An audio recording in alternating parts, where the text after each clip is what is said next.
পেঁয়াজ কাটতে গিয়ে আমার হয়েছিল পুরো নাজেহাল অবস্থা। সত্যি এত পরিমাণে মানে কষ্ট হয় কি বলবো। এখানকার মনে হয় পেঁয়াজগুলো আর একটু বেশি ঝাঁঝালো।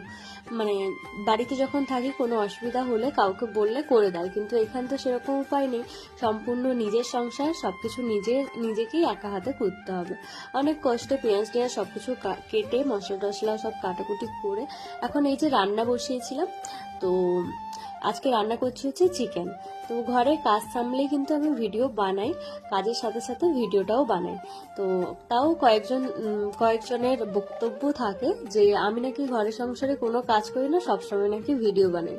তো তোমাদের উদ্দেশ্যেই বলছি দাদা ভাই, যে ভিডিও বানানোটাও কিন্তু একটা কাজের মধ্যে পড়ে। তুমি হয়তো সেটা জানো না, তাই এরকম কমেন্ট করছো। তো যাই হোক, দেখো এখন কিন্তু তোমাদের সঙ্গে বকবক করতে করতে আমার আমার কিন্তু চিকেন রান্না প্রায় কমপ্লিট হয়ে গেছে। চিকেনের কালারটাও কিন্তু সুন্দর